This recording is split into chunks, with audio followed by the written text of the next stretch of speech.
Olá, eu sou a Flávia Popov, editora do Caderno Essência de Cultura e Variedades do jornal O Hoje. Retorno com o programa O Hoje Entrevista, recebendo desta vez o Dr. Eduardo Formiga, cardiologista. Seja muito bem-vindo, doutor.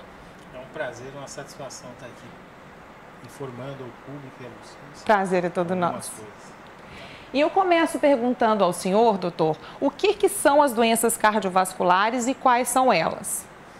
Bem, o que mais aflige a cardiologia em si é conseguir reunir em poucas palavras a grande dimensão que existe em doenças dentro do sistema cardíaco e doenças que muitas vezes as pessoas nem sabem que existem. Né? Mas o que é mais comum são as doenças decorrentes dos fatores de risco que provocam o infarto do miocárdio, a insuficiência cardíaca, quando o infarto do miocárdio não é tratado em tempo hábil ou de forma adequada, e as consequências dos fatores de risco não tratados. São as arritmias, são os processos degenerativos do coração e as consequências todas que eles trazem depois disso.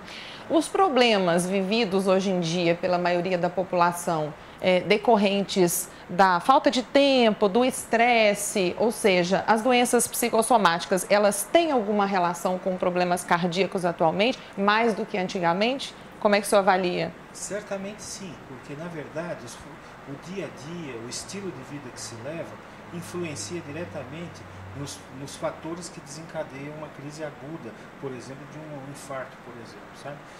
As pessoas que estão constantemente expostas a fatores como o estresse, a tensão, a correria, a falta de cuidados, tanto alimentares quanto físicos, são as pessoas que fazem parte de um grupo mais vulnerável para se ter um evento inesperado. Seria o que nós chamamos de adquiridos, né? São fatores adquiridos, não exatamente, propriamente genéticos. Existe, a gente pode dizer assim, que as pessoas têm tendências familiares a ter determinados problemas de saúde e esses problemas eles podem ser antecipados ou desencadeados até pelas condições de vida, do dia a dia, o estilo de vida, né, em si. E a questão de exercícios físicos, as pessoas sedentárias, por exemplo, mesmo que não haja problema na família, fatores que possam desencadear um problema no coração, elas são mais propensas ou a gente não pode fazer esse tipo de comparação? Não, quem tem atividade física, de uma maneira global, tem uma tendência a ter menos doenças, não só cardiovasculares, outras também, né? Mas as pessoas que fazem exercício geralmente cuidam da sua alimentação, costumam ter um bem-estar mental, emocional e psíquico diferente daqueles sedentários. Os sedentários estão geralmente com depressão ou com estresse em intensidade máxima e isso é evidente que favorece as doenças do coração.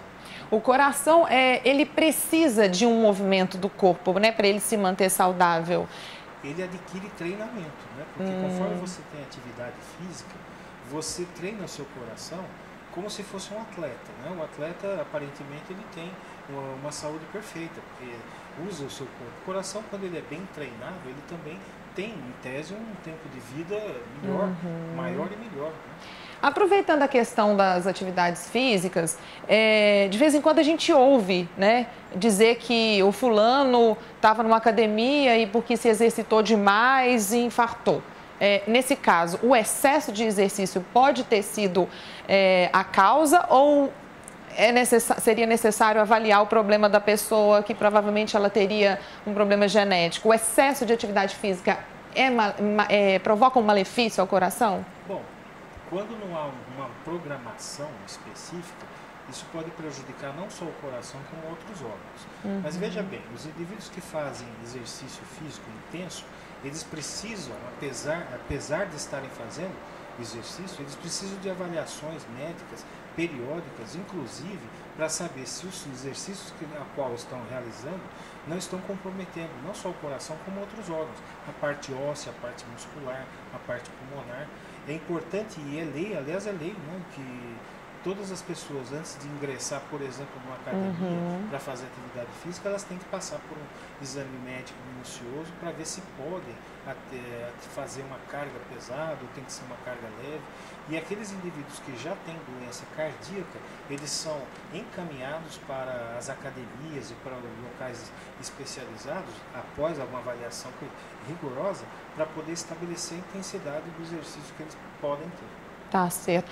A questão da bebida e do fumo, que contribuição isso tem para o organismo, principalmente para o coração? O tabagismo, na verdade, ele é o segundo ou terceiro fator de risco mais importante para se ter doença. Ele perde para o diabetes, né? Que muitas pessoas às vezes não sabem que tem. O etilismo, o que faz? Faz com que haja, não diretamente uma causa do problema cardíaco, mas os indivíduos que são etilistas moderados, eles têm uma tendência a ter uma alimentação muito irregular, eles têm um estilo de vida, às vezes, sem nenhuma metodologia de física, etc, etc. Então, o álcool, ele atrapalha o planejamento global da vida de cada um. Né? Mas o tabagismo, ele é um fator de risco fundamental para se ter infarto do miocárdio, perdendo praticamente apenas para o diabetes. Né? E já que... causa de infarto. Nossa, então. Já que a gente tocou no assunto de bebida, eu queria que o senhor desvendasse, dissesse se é mito ou verdade a questão da taça de vinho por dia. Realmente faz bem ao coração? Quem toma vinho vive mais, cuida mais do coração? Como é que é essa relação? Olha, isso é científico. Existem substâncias na bebida, particularmente no vinho, que podem trazer benefícios à saúde. É claro que isso depende muito da quantidade, as quantidades ingeridas. Vocês vejam que é um hábito no continente europeu, em quase todos os países, o consumo de vinho. Isso já foi muito bem estudado pela cardiologia, pela medicina, no mundo inteiro. Né? Existem substâncias benéficas ao organismo no vinho, mas quando são ingeridas em quantidades superiores àquilo que é preconizado, pode não ocorrer esse efeito desse protetor, entre aspas, um efeito protetor. Então, a quantidade ideal para o coração seria realmente essa taça de vinho por dia? Provavelmente, dependendo do tamanho da taça, é claro, né? Pode passar um pouquinho? Pode ser. Mas funciona dessa forma, sim. Eu queria ler uma informação aqui, gente. De acordo com a Organização Mundial da Saúde, as doenças cardiovasculares, como infarto e acidentes vasculares cerebral, elas são as principais causas de mortes no mundo. No Brasil, cerca de 300 mil pessoas morrem todos os anos de problemas cardíacos. Então, eu pergunto, doutor, a prevenção contra as doenças cardiovasculares ainda é um desafio para a sociedade médica? Isso tem mudado, esse panorama tem mudado com o aumento da informação e a rapidez da informação nos meios, né, que nós temos à disposição.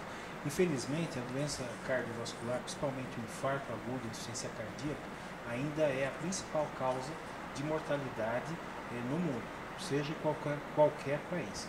A cardiologia teve um avanço extraordinário nos últimos 20 anos, houve um desenvolvimento técnico, diagnóstico muito bom e alternativas terapêuticas para tratar a doença surgiram e ainda continuam surgindo a todo momento. Mas é evidente que existe a necessidade de poder aplicar esses novos métodos de diagnóstico e métodos de tratamento na população como um todo. Porque as pessoas muitas vezes não buscam o médico até por falta de informação. Alguns têm falta de informação. E as classes mais baixas, que têm menos assim, acesso, são as que mais sofrem, as que mais padecem. Né? Aquele indivíduo que é acometido por um ataque cardíaco e ele tem possibilidade de chegar rápido a um local especializado que tenha o atendimento, aumentam muito as chances de sobrevivência. E o controle dos fatores de risco, seja a hipertensão, o colesterol, o tabagismo, a obesidade também, o sedentarismo, eles diminuem essas taxas de mortalidade quando comparado com populações que não fazem nenhum tipo de controle. Certo. A questão da alimentação também é fundamental, né, doutor, para a prevenção? Sim, porque controlar fator de risco significa manter sua pressão a níveis normais de 12 por 8, manter seu colesterol abaixo dos limites máximos tolerados e manter o seu diabetes bem controlado e, sobretudo, manter o peso. Ou seja, a escolha alimentar faz uma grande diferença.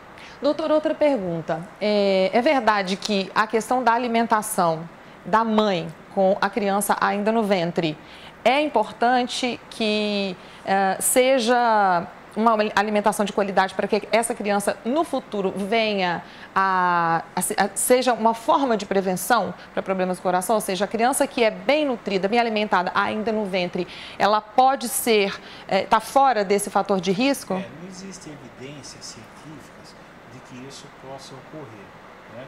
E eu nem tenho conhecimento de que possa estar havendo um estudo sobre isso, porque a medicina, ela muitas vezes toma rumos que a gente inesperadamente acaba encontrando na literatura, mas eu não tenho informação sobre isso. Eu acredito que não. Uhum.